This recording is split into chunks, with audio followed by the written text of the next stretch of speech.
Assalamualaikum warahmatullahi wabarakatuh. Pertama-tama yang saya hormati Ibu Kepala Sekolah dari SMA As-Sakinah Sidoarjo. Yang saya hormati Bapak Ibu Guru di SMA SMA Islam As-Sakinah Sidoarjo, serta Bapak Ibu Wali Murid dari siswa-siswi SMA As-Sakinah Sidoarjo.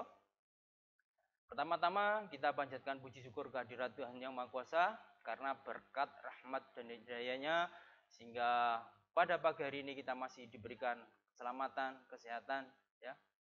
Dua kalinya salam salam kita aturkan kepada junjungan kita Nabi besar Muhammad SAW, karena berkat beliaunya kita diberikan jalan atau petunjuk menuju jalan yang benar. Sebelumnya saya akan memperkenalkan diri, ya. Nama cukup singkat yaitu Muklis, pangkat Aibtu. Saya dari Satbimas Polresta Sidoarjo. Ya, jabatan sehari-hari saya selaku Panit bin Kamsa. Ya, itu sedikit perkenalan. Ya, untuk status saya sudah keluarga. Alhamdulillah anak sudah 3, istri alhamdulillah juga baru 1. Cuma 1 saja. Ya. Terus jadi selanjutnya pada adik-adikku sekalian, ya, calon atau yang sudah diterima ya, di SMA As-Sakinah Islam Sidoarjo ini, ya, SMA Islam As-Sakinah, ya, saya ucapkan selamat, ya, adik-adik sudah diterima di SMA Islam As-Sakinah. Memang, ya, hidup ini kita pasti dihadapkan kepada pilihan. Nah, terutama kepada adik-adik, ya, sekarang sudah menjatuhkan pilihan untuk menjadi siswa atau siswi di SMA As-Sakinah ini, ya. Gimana caranya? Ya, timbulkan rasa kebanggaan. Ya, bahwa adik-adik bangga sudah diterima di SMA Islam As-Sakinah ini. Ya, kalau kita bangga, ya pasti timbul rasa semangat. Itu yang penting. Kalau adik-adik semangat belajar, semangat ke sekolah, insya Allah ilmunya nanti akan bermanfaat. Ya, kedua kalinya timbulkan rasa cinta. Apa yang jadi pilihan kita? Ya, kita harus mencintai. Karena apa? Kalau kita cinta kepada sesuatu, ya minimal pasti tidak akan menyakiti. Itu sedikit ya motivasi kepada adik-adikku sekalian, sehingga adik-adik nanti ke depan jadi tidak merasa getun tidak semangat lagi dalam belajar, ya. Itu tadi sedikit motivasi, timbulkan rasa kebanggaan sama rasa cinta, ya. Terus selanjutnya sebelum kita ke materi, saya sedikit memberikan rumus kepada adik-adik, ya. Ini kalau dilaksanakan insya Allah bisa mengantar adik-adik ke masa depan yang lebih cerah, ya. Yang pertama, adik-adik kalau mau sukses, kuncinya yang pertama adalah kemanapun adik-adik pergi, jangan lupa berpamitan sama orang tua. Bila perlu salim, cium tangan, ya, kedua orang tua bila perlu. Karena apa? Dengan adik-adik cium tangan, dengan berpamitan, insya Allah orang tua akan mendoakan, ya. Itu minimal, ya. Terus yang kedua, adik-adik kalau mau masa depannya sukses atau cemerlang, yang kedua adalah taatilah peraturan, ya. Kita hidup ini dihadapkan pada aturan. Apa saja itu? Ya, kita di sekolah ada aturan sekolah. Terus di jalan ada juga peraturan lalu lintas, ya. Semua dimanapun kita berada pasti ada aturan. Karena apa? Aturan dibuat tujuannya yaitu untuk memberikan keamanan dan keselamatan. Itu yang penting. Adik-adik kalau mengikuti aturan sekolah, insya Allah nanti sampai terakhir lulus, ya, insya Allah juga mendapat nilai yang bagus. Kalau adik-adik tidak mentaati aturan, sering membuat pelanggaran, ya mungkin pihak sekolah juga tidak berkenan. Ya bisa juga adik-adik, ya mohon maaf, bisa mungkin dikeluarkan. Karena masing-masing tempat ini ada aturan. Terus yang berikutnya, yang ketiga, adik-adik kalau mau sukses, ya kuncinya ya berdoa, ya, minta kepada Yang Maha Kuasa, ya. Karena apa? Apapun rencana kita, ya Tuhan nanti yang akan menentukan. Itu. Nah, yang terakhir, ya jangan lupa belajar. Ya, kita statusnya kan adalah pelajar. Ya, belajar tugasnya apa? Ya setiap hari ya harus belajar. Ya, itu sedikit ya pembukaan dari saya. Ya, selanjutnya kita akan memberikan materi yaitu tentang kenakalan remaja. Ya. Karena apa, Adik-adik? Usia-usia adik-adik, usia di bawah 20, ya, ini usianya masih labil. Ya. Makanya kita akan perkenalkan apa sih itu kenakalan remaja. Ya. Kenakalan remaja adalah gejala alami yang dimiliki oleh setiap manusia. Hal ini disebabkan karena manusia memiliki sifat hedonisme, yaitu suka pada kesenangan. Senada dengan pendapatnya Ozika, ya, tahun 1980 yang mengatakan bahwa pada hakikatnya manusia ini adalah homo ludens, ya, makhluk bermain, dan homo experiens, yaitu makhluk yang selalu berharap. Jadi hakikat dan sifat dasar manusia itu kalau tidak diimbangi dengan aturan main atau ketaatan hukum atau peraturan dan pemahaman nilai-nilai agama yang baik, maka akan cenderung menjadi perilaku yang nakal. Ya, makanya adik-adik bersyukur bisa diterima di SMA Islam As-Sakinah ini. Karena apa? Di samping ilmu-ilmu ya umum, di sini juga ada pelajaran mengenai agama. Itu yang penting. Ya, karena apa? Meskipun kita nilai bagus, tapi kalau akhlak kita rusak, mental kita jelek, ya percuma. Ya, itu. Terus saya lanjutkan lagi, kenakalan remaja akan lebih mudah dilakukan oleh anak-anak dan remaja. Hal ini disebabkan karena tahap perkembangan pikiran mereka atau nalar mereka umumnya masih rendah. Ya, dalam ilmu kriminologi ada teori perkembangan moral manusia yang disebut dengan moral development. Ya, teori dari Topo Santoso. Ya, tahap-tahap perkembangan pikiran atau nalar manusia. Yang pertama yaitu tahap prakonvensional, umur 9 sampai 11 tahun. Pada tahap ini anak-anak umumnya berpikir lakukan atau tidak lakukan. Jadi masih ada rasa bimbang, ya, dilakukan apa tidak. Nah, ini ya, tergantung nanti dari lingkungan. Kalau lingkungan itu mendukung untuk dia berbuat jahat, ya bisa saja anak umur 9 atau 11 tahun ini nanti terlibat dalam kriminal. Ya begitu juga kalau adik-adik misalkan lingkungannya baik, ya mungkin tidak terpengaruh ke hal yang jelek, ya. Terus yang kedua yaitu tahap konvensional, yaitu umur 12 sampai 20 tahun. Pada tahap ini remaja umumnya mulai mencari jati diri. Ya usia-usia dari SMP sampai SMA, ya. Ini umumnya masih mulai mencari jati diri. Oh, inilah saya. Nah, seperti itu. Biasanya meniru tokoh-tokoh yang diidolakan. Dan mereka sudah mulai mengadopsi nilai-nilai dan aturan yang ada di sekelilingnya. Makanya besar sekali pengaruh lingkungan terhadap perkembangan anak-anak kita. Makanya Bapak Ibu yang di rumah, ya, tolong perhatikan ya anak-anak kita. Karena apa? Kalau mengandalkan Bapak Ibu di sekolah, ya jelas tidak mungkin. Dia berada di sekolah cuma berapa jam. Ya. Makanya peran Bapak Ibu sangat diperlukan bagi perkembangan anak kita. Ya, bersyukurlah Bapak Ibu yang anak atau putra-putrinya yang dimasukkan sekolah yang ada pondok pesantrennya. Karena apa?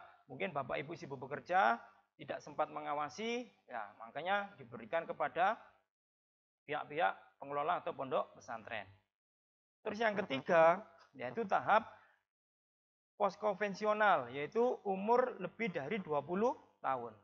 Pada tahap ini, manusia umumnya sudah menguji kebiasaan-kebiasaan atau norma-norma yang dianggap tidak sesuai kematangan emosi yang sudah stabil dan sudah mampu mengolah atau mengatur pikiran. Ya, tapi kalau usia adik-adik masih di bawah 12 atau 20 ke bawah, nah ini tingkat emosialnya masih labil. Ya, kita lanjutkan. Jadi dari teori tersebut tergambar bahwa tingkat kerawanan manusia untuk berperilaku menyimpang adalah pada tahap prakonvensional dan tahap konvensional, yaitu usia 9 ya sampai 12 tahun, yang konvensional usia 12 sampai 20 tahun. Yang dalam diskusi ini akan difokuskan pada tahap-tahap konvensional, yaitu usia remaja. Ya. Jadi kenakalan remaja ini biasanya disebut dengan istilah juvenile delinquency.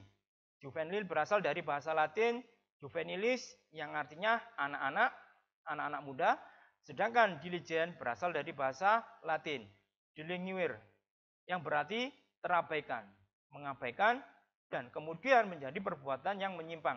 Jadi kebanyakan bapak-bapak ibu sekalian serta adik-adikku dari calon siswa SMA Islam Asakina ini, ya. Jadi perbuatan yang terabaikan, misalkan bapak ibunya bekerja, anaknya tidak ada yang mengawasi. Nah, ini cenderung pasti akan mencari teman. Ya kalau temannya itu baik. Ya kalau cenderung ke berbuat jahat, contoh anak pang. Nah, banyak kan sekarang anak-anak pang yang di pinggir jalan, ya, sudah rambutnya gondrong, disemir, terus ada yang pakai anting, bahkan kanan kiri, itu cowok. Bahkan juga ada yang hidungnya ini dikasih anting seperti itu. Tidak cukup, bahkan lidahnya juga ada yang dikasih anting. Bahkan yang lebih parah lagi, mungkin badannya ditato, ya. Tidak cukup di tangan, di kaki, di badan, di leher. Bahkan yang sekarang mungkin Bapak Ibu bisa lihat di perempatan atau di traffic light banyak anak-anak pang yang wajahnya ini sudah ditato. Nah, kalau sudah seperti itu, kira-kira mau masa depannya dibawa kemana? Ya, mau cari kerja juga sulit. Ya mungkin juga bagi yang cowok ingin punya pacar, ya mungkin orang tuanya tidak akan mau menerima punya calon menantu seperti itu. Terus dia berpikir orang tua, lah ini kalau anak mantu saya seperti ini mau dibawa kemana nanti masa depan anak saya? Nah, seperti itu. Ya, jadi pandai-pandailah adik-adik sekalian dalam mencari teman. Karena apa? Masa depan ini yang tentukan adalah diri kita sendiri, bukan orang lain. Nah, kalau adik-adik sudah terlibat kriminal, apalagi terlibat narkoba, nanti menyesalnya di belakang hari. Ya, nggak ada menyesal di depan, pasti adanya di belakang. Kalau sudah berkeluarga, mau cari nafkah, nah itu baru merasa susah, ya, seperti itu. Jadi kenakalan remaja ini meliputi semua perilaku yang menyimpang dari norma-norma hukum pidana yang dilakukan oleh remaja. Dan perilaku tersebut akan merugikan diri sendiri dan juga orang-orang di sekitarnya. Ya, para ahli pendidikan sependapat bahwa dikatakan usia remaja ini adalah usia 13 sampai 18 tahun. Karena apa? Kalau anak bapak ibu terlibat kriminal, itu bukan membahayakan dirinya sendiri, bahkan lingkungan sekitar. Ya termasuk orang-orang di sekitarnya, bisa juga dengan keluarga. Contoh misalkan, anak bapak ibu, misalkan, ya, mengkonsumsi narkoba. Sedangkan narkoba ini harganya cukup mahal. Ya. Terus, karena mahalnya, dia kan butuh uang. Ya, kalau mungkin dari uang saku tidak cukup, mungkin bisa uang SPP tidak dibayarkan. Kalau butuh lagi, mungkin bisa mengambil barang-barang yang di rumah, ya, mungkin uang kakaknya, mungkin perabotan yang di rumah yang kira-kira bisa dijual digantikan uang, itu nanti akan dijual.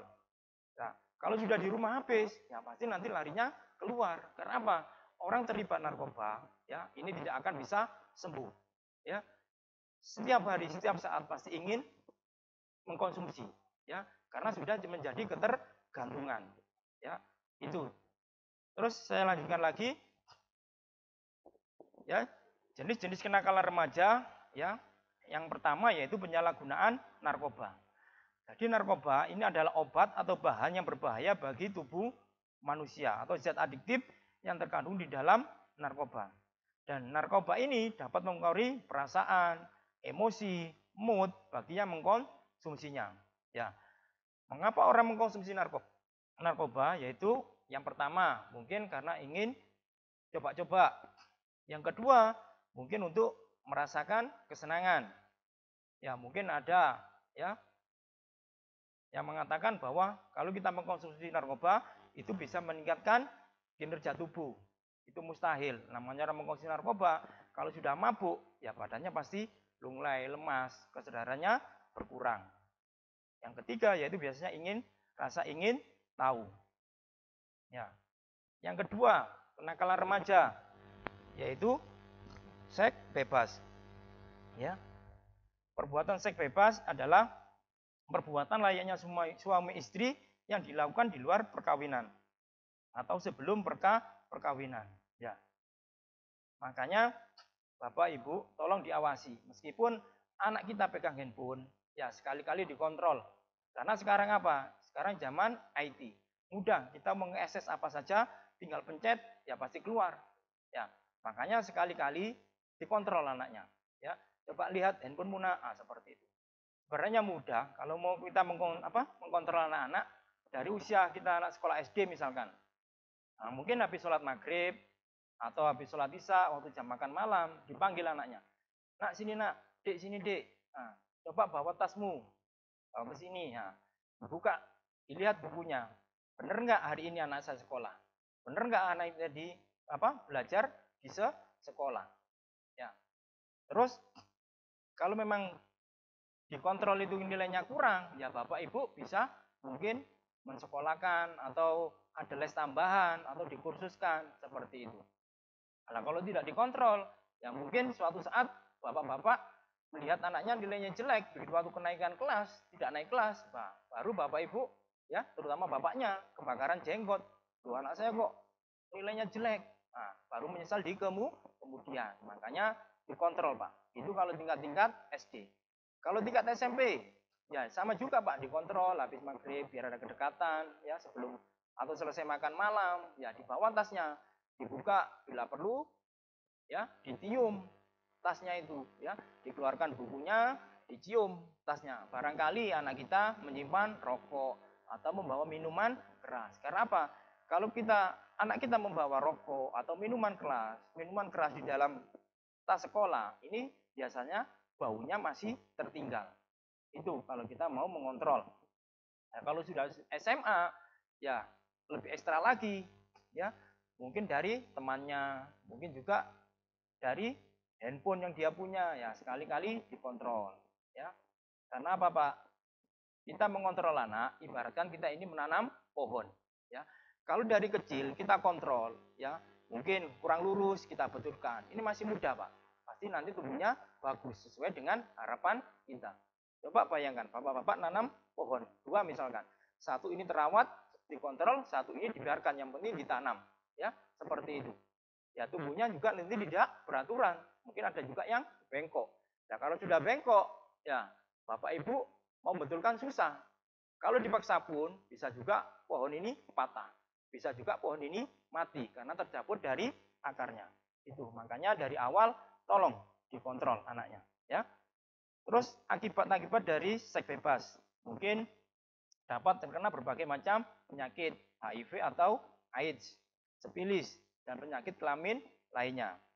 Terus hamil di luar nikah. Nah, usia yang belum memadai untuk hamil tersebut belum siap untuk menikah.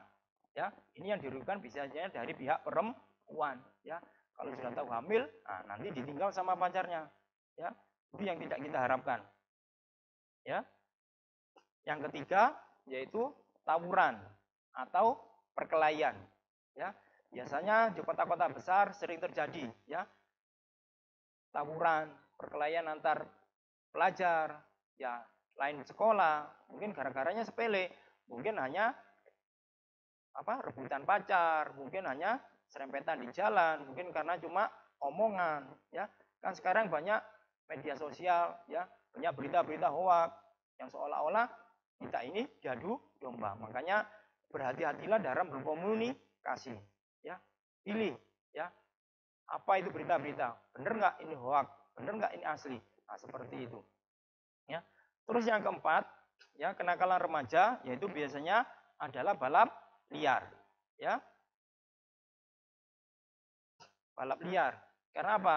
Tidak menutup kemungkinan anak-anak kita usia SMP, SMA, ya sudah bisa naik sepeda motor. Bahkan sama orang tuanya ini dibelikan motor yang paling bagus, bahkan sisinya lebih besar, ya dari teman-temannya. Biar ada, anak saya loh, ini loh, sekolah pakai motor bagus, seperti itu. Padahal ini nanti akan menjerumuskan kepada anak-anak dari Bapak Ibu sekalian, ya. Karena apa? Ya tadi dengan motor yang sisinya besar, akhirnya karena ingin tahu gimana kecepatannya, akhirnya mengajak temannya balapan. Ya pertama mungkin sama temannya, akhirnya cari teman lain dengan cara mungkin totoan lah kalau orang kita bilang kan, taruhan. Nah seperti itu. Nah namanya orang taruhan biasanya ya gimana caranya, meskipun berbagai macam cara, ya dia bisa menang. Ya akhirnya itu tadi, ya pasti ngambil sikap curang. Mungkin pas di tikungan ada kesempatan. Nah, lawannya ditendang. Kalau sudah jatuh, kendaraan kecepatan tinggi, ya bisa berakibat fatal. Bisa juga meninggal, bisa juga patah bagian tulang belakang. Kalau sampai patah bagian tulang belakang, ya menyesalnya seumur hidup. Karena apa? Lumpuh nanti, ya. Sulit untuk disembuhkan. Itu. Kenapa kok balap liar itu dilarang? Terus yang kedua, yang selanjutnya yaitu faktor yang mempengaruhi dari penyebab kenakalan remaja. Yang pertama adalah dari keluarga. Itu yang utama, ya. Jadi perceraian orang tua, tidak adanya komunikasi antara anggota keluarga, ya, atau perselisihan antara anggota keluarga, ini bisa memicu perilaku negatif, ya. Anak itu biasanya butuh perhatian.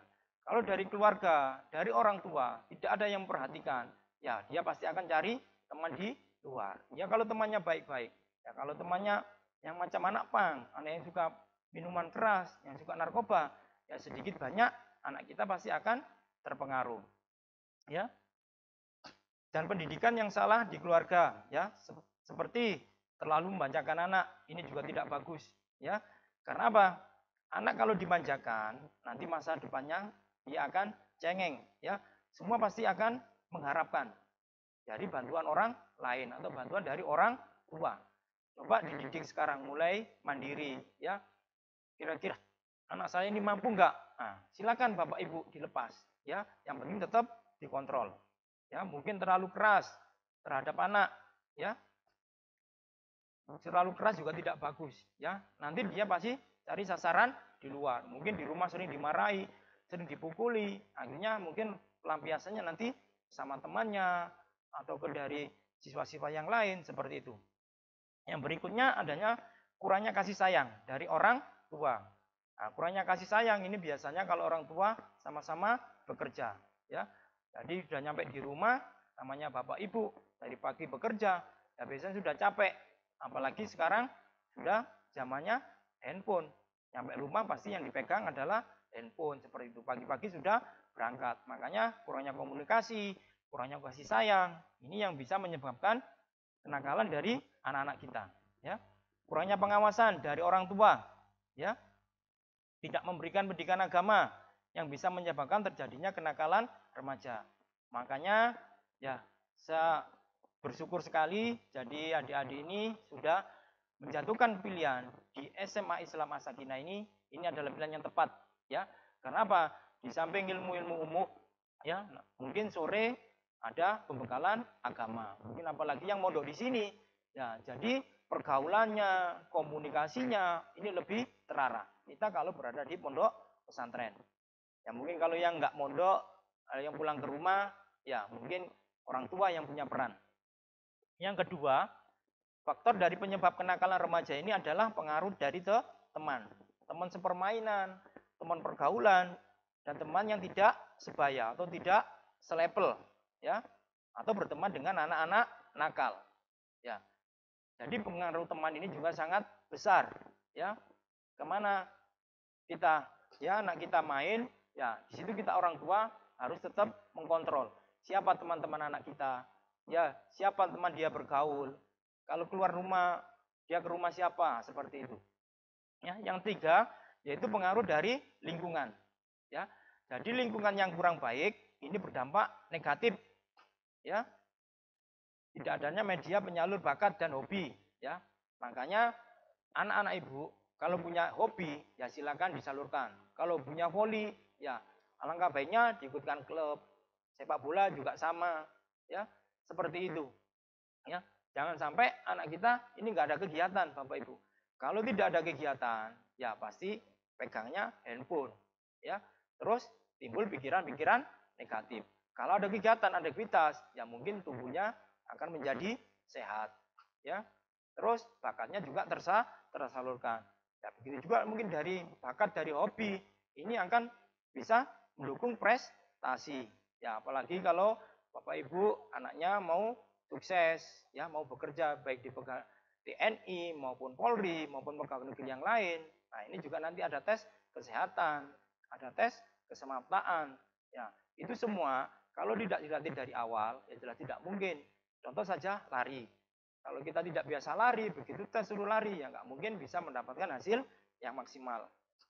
Terus hal-hal yang dapat dilakukan untuk mengatasi kenakalan remaja. Yang pertama, yaitu kegagalan untuk mencapai identitas. Ya. Peran dan lemahnya kontrol yang tidak bisa dicegah atau diatasi dengan prinsip keteladanan, remaja harus bisa mendapatkan sebanyak mungkin figur orang-orang dewasa yang telah melumpaui masa remajanya dengan baik.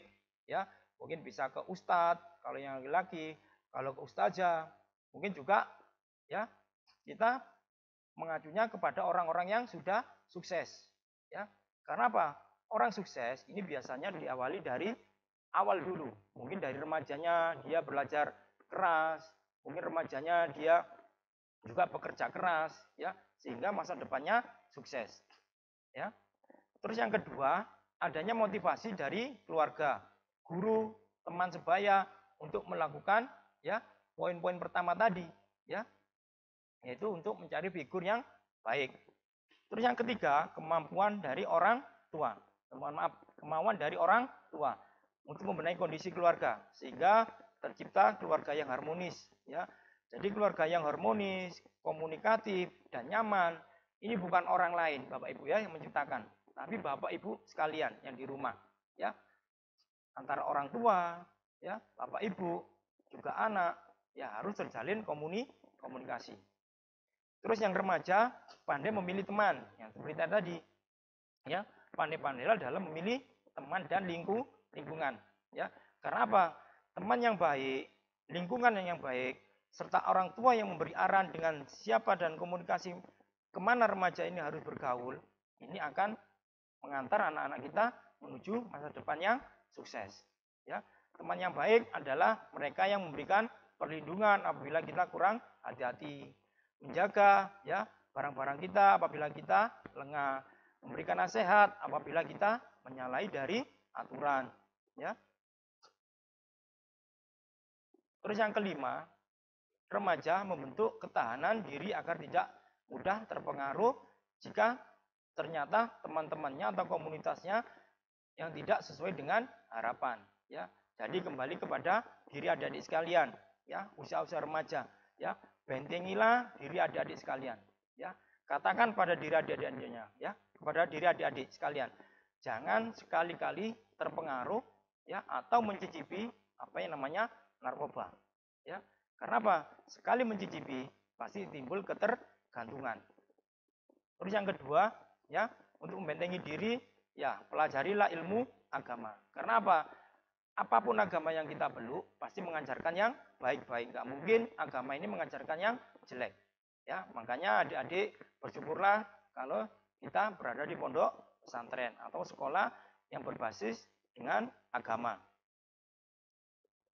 Terus selanjutnya, dampak-dampak hukum dari kenakalan remaja. Ya, jadi penyalahgunaan narkoba ini juga termasuk tindak pidana. Ya, ada pasalnya. Ya, dalam pasal 127 ayat 1 Undang-Undang Nomor 35 Tahun 2009 tentang narkotika menyebutkan bahwa setiap penyalahguna ini juga disebut dengan pemakai narkotika golongan 1, ya, bagi dirinya sendiri dipidana dengan pidana penjara paling lama 4 tahun. Itu bagi pengguna. Nah, kalau bagi pengedar, nah ini pasalnya lebih berat lagi, ya. Bisa nambah 1/3, 6 sampai 8 tahun. Ya, yang berikutnya narkotika golongan 2. Ya, bagi dirinya sendiri dipidana dengan penjara paling lama 2 tahun. Ya. Itu yang golongan 2. Yang golongan 3 yaitu yang bagi dirinya dipidana dengan pidana penjara paling lama 1 tahun. Ya, jadi adik-adik kalau sudah terlibat dengan tindak kriminal atau pidana, adik-adik kalau sudah masuk dalam catatan kepolisian, ini adik-adik juga masa depannya juga akan sulit. Kenapa? Nanti adik-adik mau bekerja juga dimintai surat keterangan dari catatan kepolisian atau SKCK. Kalau dulu surat kelakuan baik, ya itu. Kalau adik-adik ada catatan, ya adik-adik juga nanti akan sulit. Ya, itu dalam Undang-Undang Narkotika. Nah, sekarang kenakalan remaja yaitu tentang seks bebas. Ya, jadi secara khusus mengenai seks bebas ini tidak diatur dalam KUHP. Tapi tindakan tersebut dapat menjerumuskan kita pada tindak-tindak pidana tertentu seperti melanggar kesusilaan di depan umum. Ini ada pasalnya, yaitu pasal 281 KUHP yang menyatakan bahwa dipidana dengan pidana penjara selama-lamanya 2 tahun atau 18 bulan atau denda sebanyak-banyaknya, ya kalau ini kan pasal lama, jadi Rp4.500 itu yang tahun dulu waktu pertama kali KUHP diterbitkan. Nah, yang kedua, ya, yang pertama, barang siapa dengan sengaja merusak kesusilaan di hadapan umum. Yang kedua yaitu barang siapa dengan sengaja merusak kesusilaan di muka orang lain yang hadir tidak dengan kemauannya sendiri. Contoh mungkin ya dipengaruhi dulu dengan minuman keras, ya psikoki dengan miras. Begitu sudah fly, sudah mabuk, nah, baru ada tindakan asusila. Ini namanya ya hadir tidak dengan kemauan sendiri. Ya, selanjutnya ya, masalah tindak pidana perkosaan. Ini masuk dalam pasal 285 yang menyatakan bahwa barang siapa yang dengan kekerasan atau dengan ancaman memaksa perempuan yang bukan istrinya bersetubuh dengan dia atau disebut dengan perkosaan dipidana dengan penjara selama-lamanya 12 tahun. Ya, itu adik-adik. Ya, ini berzina, ini bagi yang sudah keluarga. Ini juga ada pasalnya, ya. Ini tidak bisa bahas. Ya, ini menggugurkan kandungan. Biasanya kalau sudah terjadi seks bebas, namanya perempuan tidak menutup kemungkinan juga akan hamil. Karena statusnya masih pelajar, akhirnya timbul rasa takut sama teman, sama guru, sama orang tua, malu sama orang tua. Akhirnya punya keinginan untuk menggugurkan kandungan. Ya, kalau sudah sebegitu, baru nanti akan menyesal. Karena apa? Menggugurkan kandungan. Ini juga ada pasalnya, ya. Dalam pasal 346 KUHP menyatakan bahwa wanita yang dengan sengaja menyebabkan gugur atau mati kandungannya atau menyuruh orang lain menyebabkan itu dipidana dengan penjara selama-lamanya 4 tahun. Jadi yang dirugikan adalah pihak perempuan. Kalau sudah seperti itu, kalau yang laki ya selesai, ya udah pergi, goodbye. Nah, yang menyesal ya dari pihak perempuan, apalagi orang tua, guru, ya pasti ada perasaan malu. Anaknya siapa? Nah, seperti itu. Dari sekolah mana? Nah, pihak instansi yang nggak ikut-ikut juga namanya akan dicatut juga. Ya.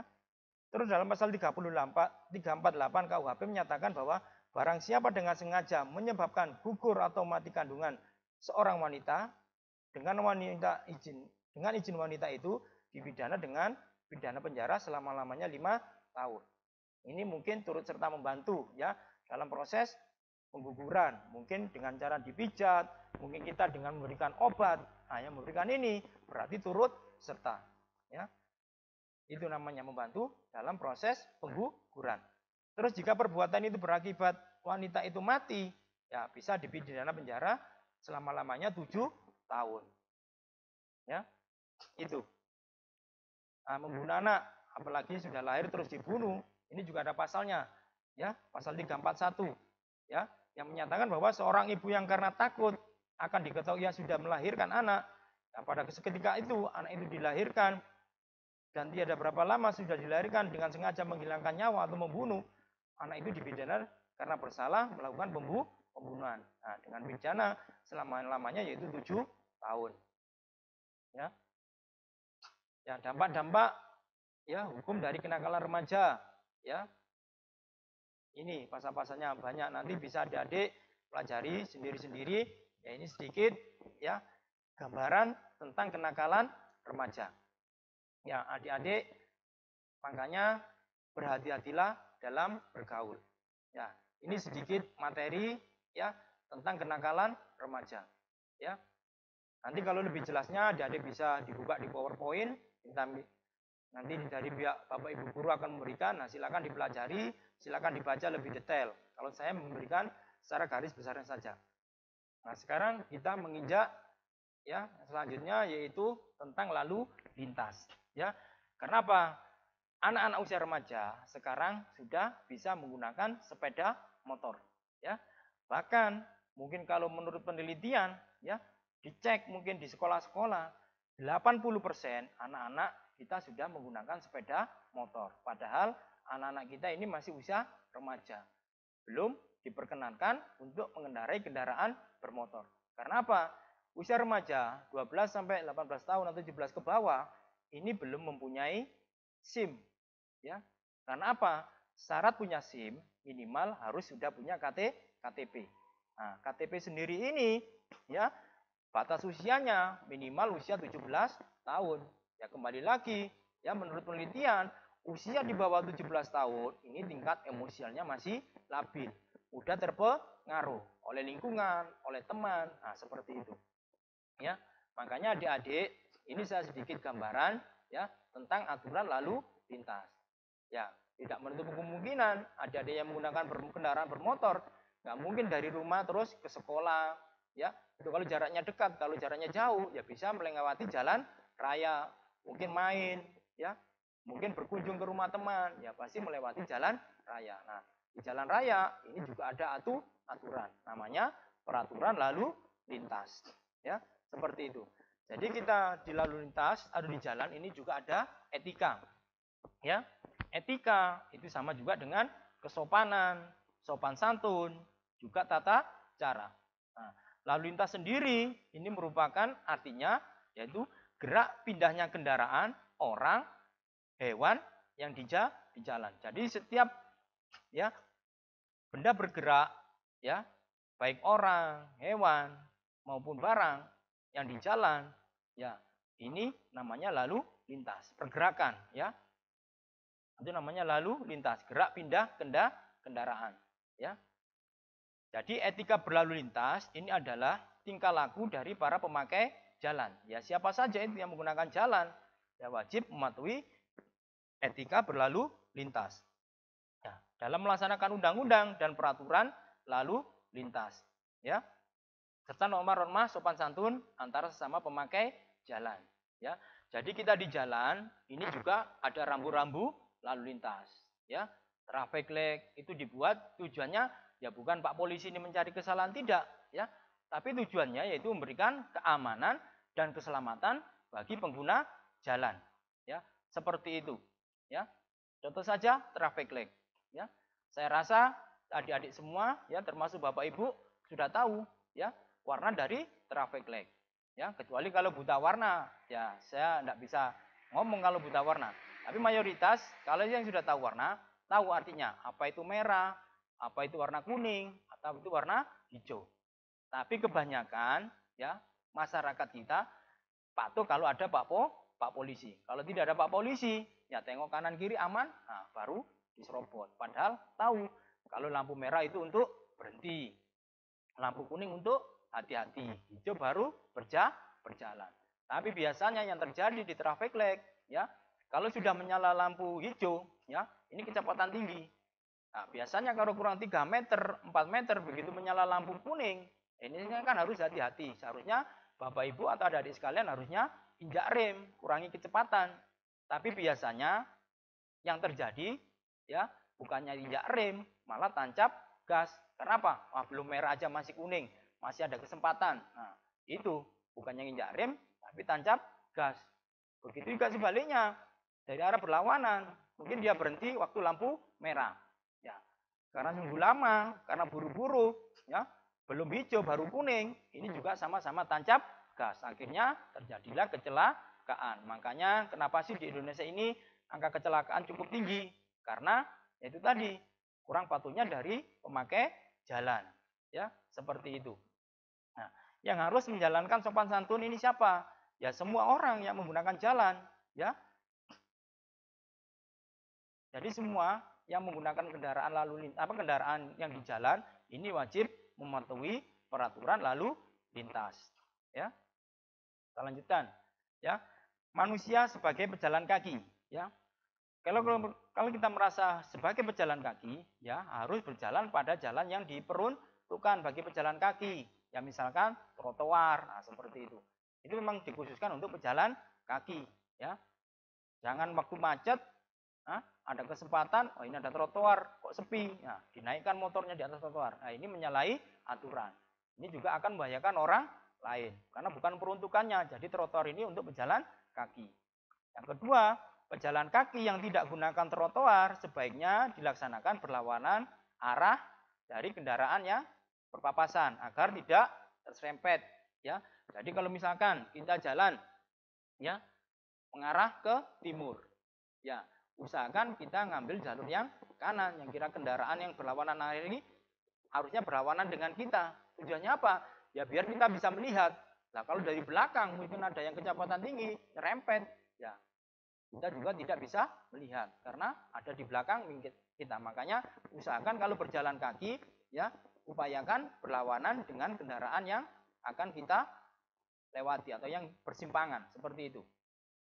Yang ketiga yaitu penyeberangan pada tempat penyeberangan, ya. Jadi kita menyeberang pejalan kaki upayakan di tempat penyeberangan atau disebut dengan zebra cross, ya, atau pada jembatan penyeberangan, ya. Biasanya kalau kendaraan itu padat, arus lintas rame, ya, biasanya dibuatkan jembatan penyeberangan. Nah, namanya orang kita, ya, mungkin males capek atau butuh waktu yang lebih cepat, akhirnya merobos di bawahnya. Yang dibuatkan jembatan tidak dilewati, ya, seperti itu. Ya, zebra cross gitu. Oh, kan zebra crossnya jauh, Pak. Masih 100 meter lagi. Nah, padahal kalau kita di zebra cross minimal kita aman. Mungkin di situ ada petugas, mungkin di situ juga ada traffic light yang mengatur seperti itu. Dan menyeberang secara berkelompok, ya. Kalau kita berkelompok, mungkin pengemudi akan melihat, akan lebih hati-hati, ya. Kalau kita terlalu cepat, mungkin ada yang menghentikan seperti itu, teman kita yang mungkin yang megangi seperti itu, ya. Terus lanjut, ya, manusia sebagai penumpang, ya. Contoh misalkan kita menggunakan kendaraan umum, ya, kita juga disebut sebagai penumpang.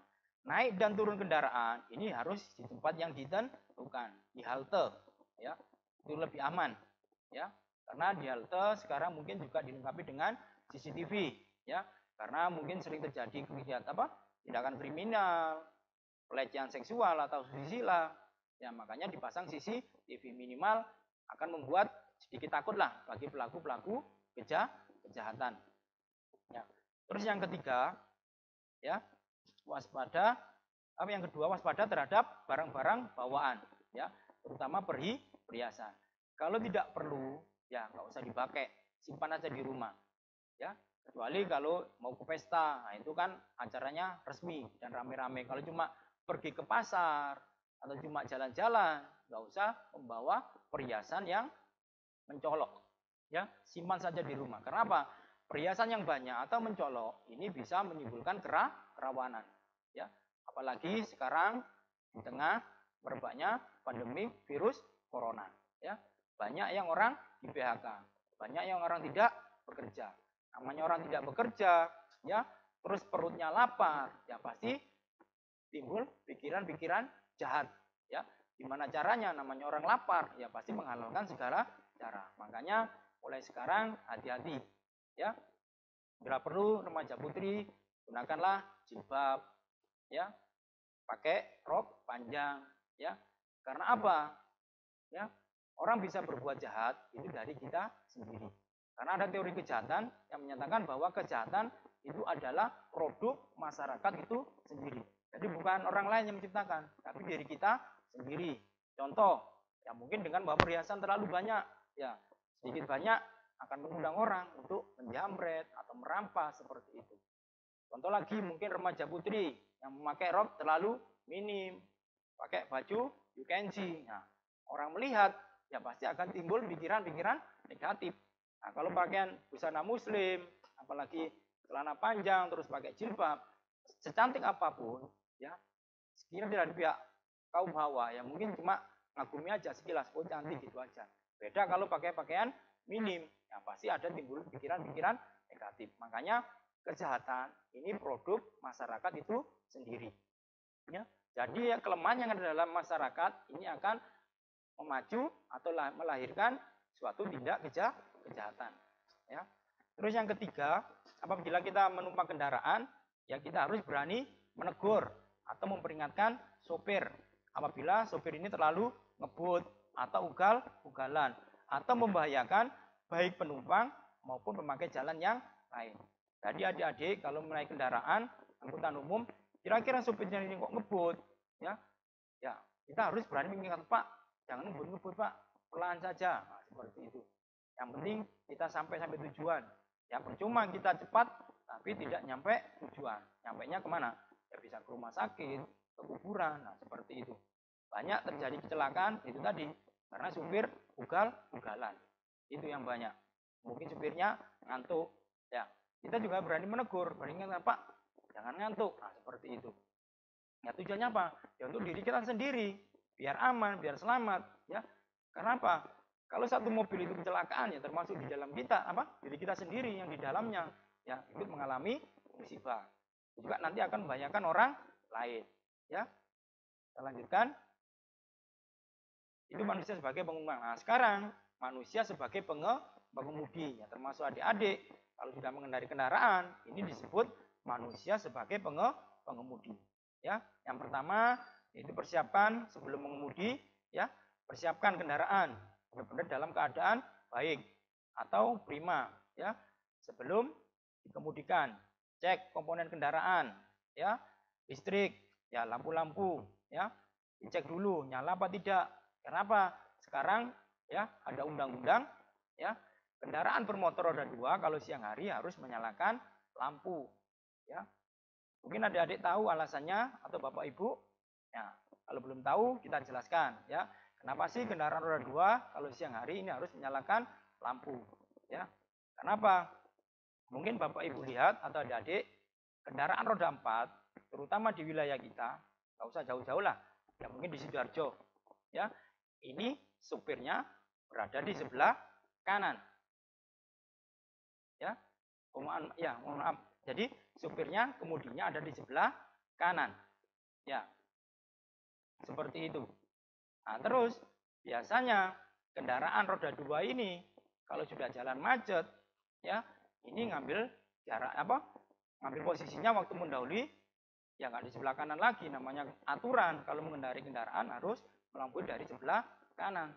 Tapi tidak ya, orang-orang kita biasanya mengambil jalur sebelah kiri. Nah, kalau sudah sebelah kiri ya sopir otomatis tidak bisa melihat. Nah, kalau sebelah kanan mungkin bisa ditengok. Nah, kalau sudah di sebelah kiri, otomatis sopir ini harus melihat dari kaca spion. Makanya kenapa kok harus lampu dinyalakan?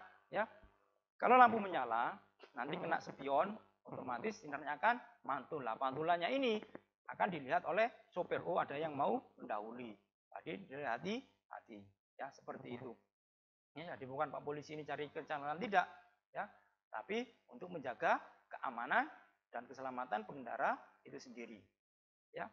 Yang kedua, ini air mungkin yang menggunakan kendaraan bermotor, tekanan ban ya. Tolong diperhatikan. Kalau ban itu kurang angin atau gembos, ya ini nanti akan mempersulit kita. Mungkin di tengah jalan ada paku, kalau ban gembos ini mudah bocor. Nah, kalau sudah bocor, otomatis akan menghambat ya tujuan kita mau ke tempat tujuan. Ya. Itu tekanan ban dilihat. Terus BBM, begitu juga diperhatikan ya. Kalau ada jarumnya, ya dilihat. Mungkin ini membantu. Kalau sudah nyampe merah, lebih baik diisi dulu. Daripada nanti kehabisan, nah kita di tengah jalan, dorong. Ya. Itu kalau ada jarumnya. Kalau nggak ada jarumnya, ya silakan dibuka tangkinya. Dilihat dulu. Jangan nanti di tengah jalan, apalagi jalanan sepi. Kalau sampai mogok, kehabisan BBM, ya kita sendiri yang akan sulit. Oli, nah, upayakan. Mungkin kalau kendaraan roda 2, ya mungkin sebulan sekali diganti. Ya. Suara klakson atau bunyi-bunyi, ya tolong diperhatikan ya. Mungkin kita mau mendahului kendaraan, nah silakan klaksonnya dibunyikan. Ya, selanjutnya untuk yang kita sebagai pengemudi, yaitu siapkan SIM ya. Bagi yang punya ini ya, terutama adik-adik kalau usia sudah 17 tahun, sudah bisa bikin KTP, nah silakan membuat SIM. Karena SIM ini adalah surat izin untuk mengemudi. Ya. Terus yang kedua, surat tanda nomor kendaraan STNK. Ya. Barangkali ada razia. Ya. Kalau ada STNK, adik-adik, ya pasti akan dibilang sama Pak Polisi. Ya. Makanya disiapkan sebelum berangkat, dicek surat-suratnya. Ya. Kalau kendaraan roda 4, bisa buku ujikir, ya, uji kendaraan. Ini khusus mobil barang, angkutan umum atau bus. Yang kata pentingnya yaitu berpakaian yang sopan dan nyaman. Ya, terutama adik-adik yang putri kalau menggunakan busana muslim yang dibonceng, perhatikan ya. Sebelum naik kendaraan perhatikan bajunya, jangan sampai nanti tergulung dengan rantai. Ya, bisa-bisa terjadi kecelakaan. Ya, seperti itu. Banyak terjadi kecelakaan, mungkin karena pakai jas hujan, mungkin jubahnya terlalu panjang, ya, tidak dikontrol, akhirnya terjadi kecelakaan. Ya. Selanjutnya yaitu berdoa sebelum berangkat. Ya, karena apa? Selamat dan tidaknya ini adalah kehendak yang maha kuasa. Makanya kita meminta berdoa agar diberikan keselamatan, ya, selamat sampai tujuan. Terutama kepada diri kita sendiri, termasuk seluruh penumpang yang ada di dalam kendaraan. Makanya sebelum berangkat, kalau sendiri ya kita berdoa. Kalau rombongan, ya salah satu mungkin memimpin berdoa. Barangkali ada yang lupa tidak berdoa atau lupa belum berdoa, silakan diingatkan. Ya, karena apa? Kita sebagai manusia beragama, ya meminta kepada yang maha kuasa agar diberikan keamanan dan keselamatan. Terus hindari menggunakan handphone saat mengemudi. Ya, mungkin adik-adik ya atau bapak ibu di rumah bisa melihat ya anak sekarang kalau sudah pakai handphone nggak peduli ya, entah itu naik kendaraan ya, mungkin masih sempat-sempatnya WA, mau sempatnya SMS. Nah, kalau sudah seperti itu akan berpengaruh pada konsentrasi ya.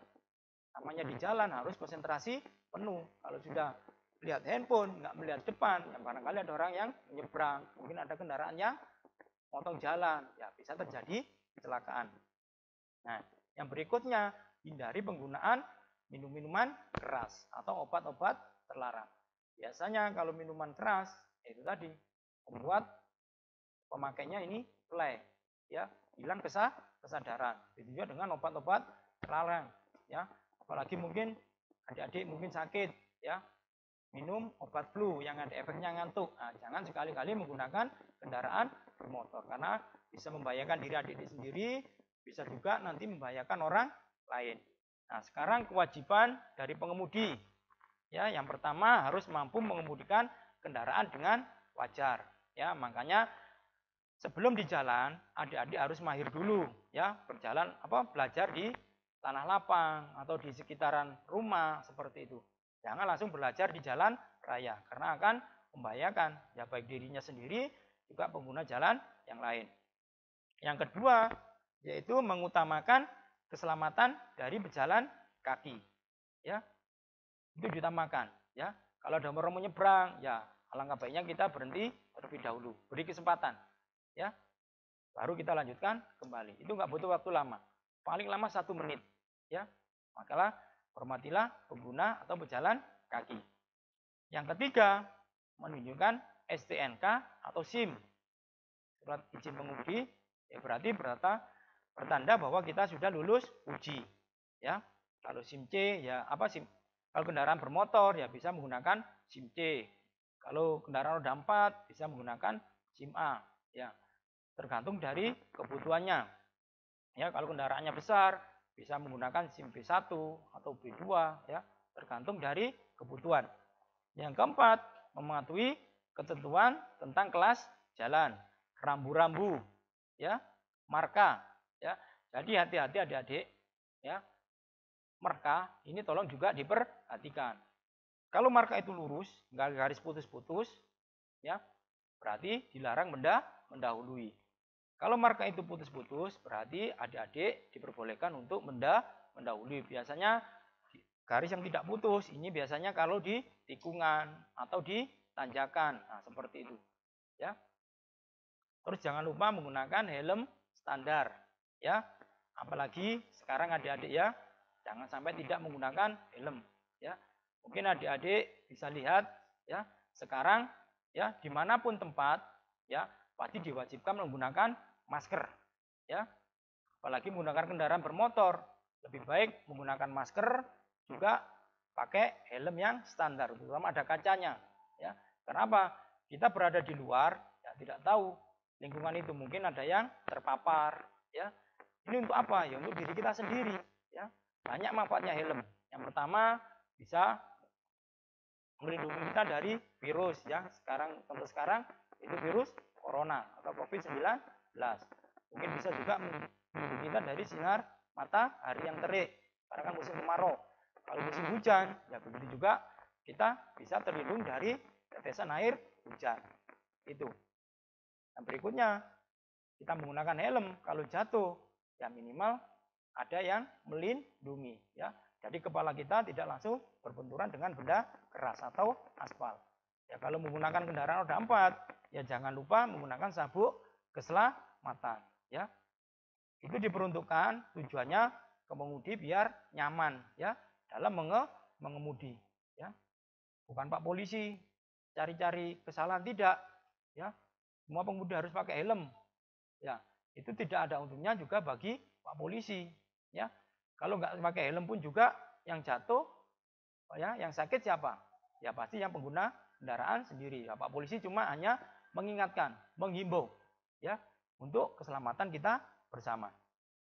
Ya, kewajiban pengemudi bila terlihat kecelakaan, ya mungkin adik-adik ya waktu di jalan terus melihat kecelakaan, ya segera hentikan kendaraan. Ya, bila perlu adik-adik kalau mengetahui P3K ya cara memberi pertolongan pertama pada kecelakaan, ya adik-adik bisa memberikan pertolongan. Ya, kalau tidak tahu, ya segera minta bantuan atau menghubungi kantor polisi terdekat. Ya, apabila dalam keadaannya memaksa atau membahayakan, bisa melanjutkan perjalanan menuju kantor polisi terdekat atau melaporkan kejadian serta minta perlindungan dan keamanan. Ya barangkali adik-adik mungkin di jalan sepi, ya terlihat ada orang jatuh misalkan. Ya ini bisa juga nanti digunakan modus ya dari pelaku kejahatan. Jadi pura-pura kecelakaan, ya begitu kita nolong, nah temannya datang. Ya, kita mau kendaraan kita mungkin dibawa lari, mungkin ada yang menangkap kita atau menyergap kita, ya seperti itu. Kalau di tempat sepi, ya misalkan ada adik ragu-ragu, udah jalan aja terus, ya cari perlindungan atau tempat yang aman, ya. Baru setelah itu mungkin dengan orang lain, mungkin dengan Pak Polisi kita tunjukkan di mana tempatnya, nah, seperti itu. Karena apa? Sekarang banyak modus-modus, ya kriminal atau tindak kejahatan yang menggunakan modus seperti itu, ya pura-pura kecelakaan, begitu ditolong, nah kita ditodong pisau, mungkin ada temannya yang datang, yang pura-pura kamu yang nabrak, nah, seperti itu, ya. Ya, saya lanjutkan tata cara berlalu lintas, ya. Jadi kendaraan ini diupayakan mengambil jalur atau jalan sebelah kiri, terutama roda 2, ya. Terus menggunakan selain jalur kiri apabila bermaksud untuk melewati ya atau menyalip. Ya. Yang berikutnya apabila mungkin ditetapkan oleh petugas atau diatur. Mungkin di sebelah kiri ini macet, mungkin dialihkan arusnya ke sebelah kanan. Nah, tata cara mendahului atau melewati kendaraan ya, memperkirakan pandangan bebas dan menjaga ruang yang cukup bagi kendaraan yang dilewati. Ya, diperhatikan dulu kendaraannya dari lawan arus. Kira-kira memenuhi enggak? Ya, kendaraan saya ini untuk mendahului. Nah, mengambil jalur kanan ya dari kendaraan yang dilewati. Itu tadi. Karena apa? Kendaraan roda 4 ini pengemudinya atau setirnya berada di kanan. Makanya kita ambil jalur kanan. Ya.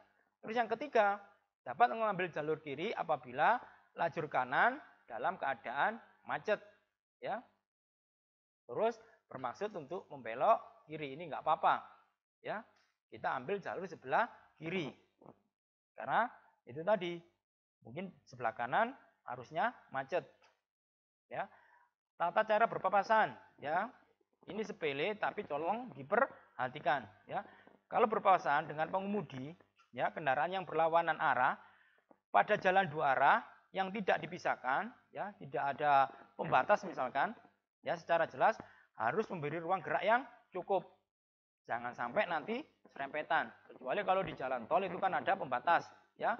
Yang 2 jalur ada pembatas. Kalau di jalan-jalan raya kalau nggak ada pembatas, ini tolong diperhatikan, ya, dari kendaraan yang berlawanan arah. Nah, terus bila terhalang rintangan di depannya, ya, harus mendahulukan kendaraan yang berlawanan, ya. Jangan memaksa, ya.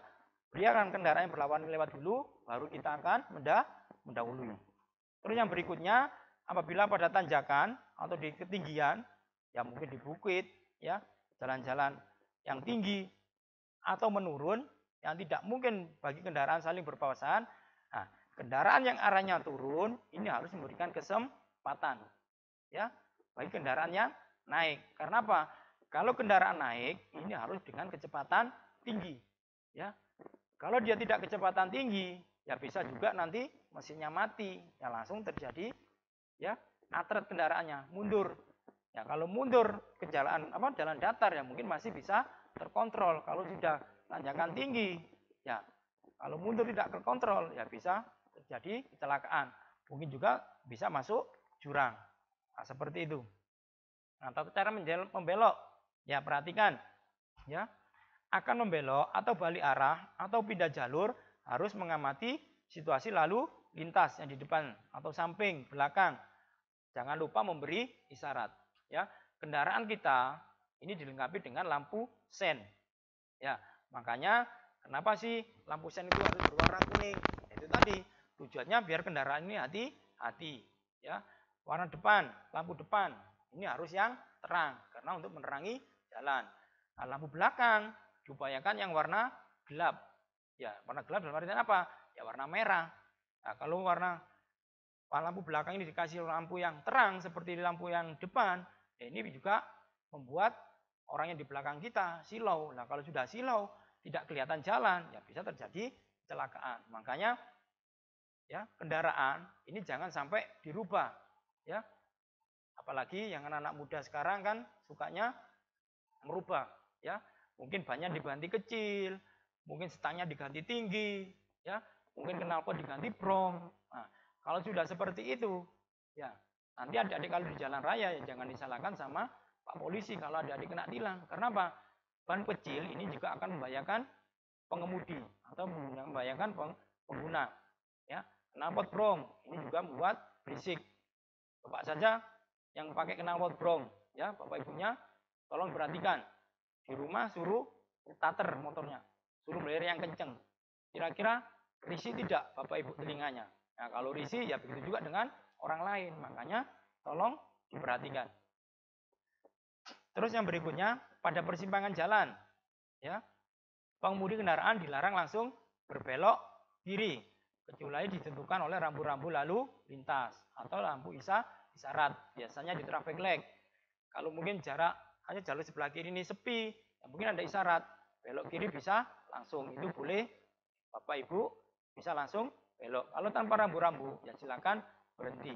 Ya, kita buat rambu-rambu juga memperhatikan arus lalu lintas.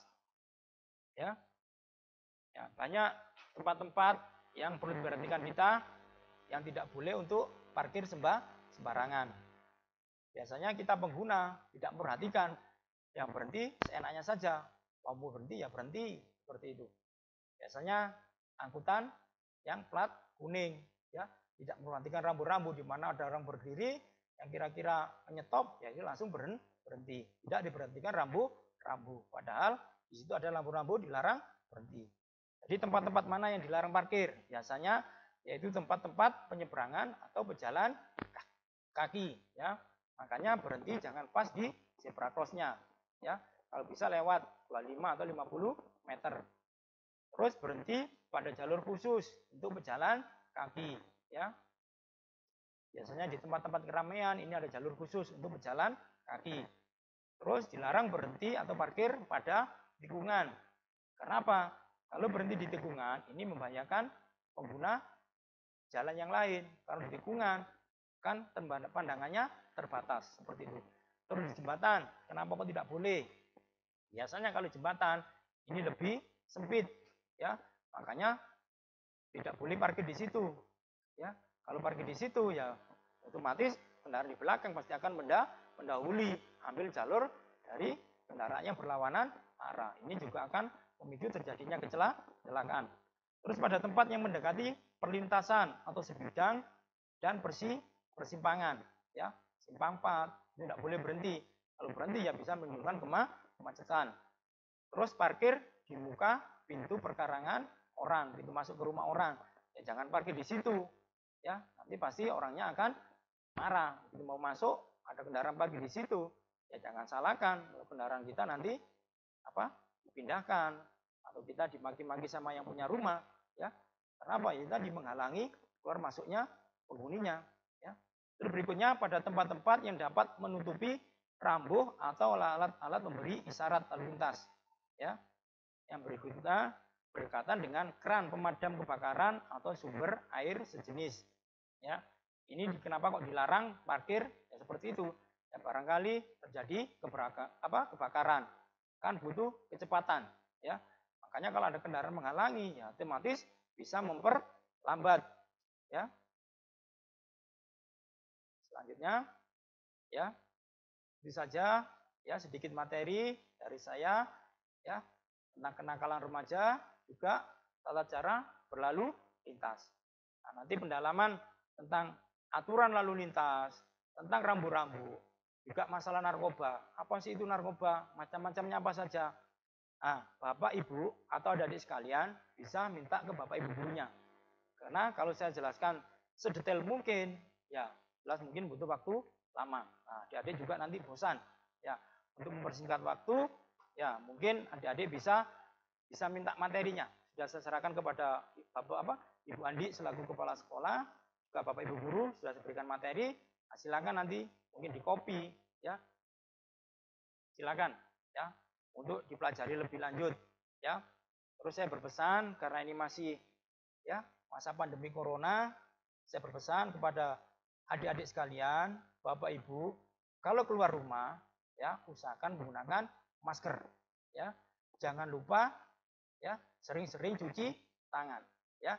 Karena apa? Mungkin kita habis berjabat tangan, mungkin kita habis pegang sesuatu, ada kuman yang menempel, ada virus yang menempel. Kalau kita cuci dengan air mengalir dengan sabun, minimal bisa mengurangi penyebaran virus corona, ya.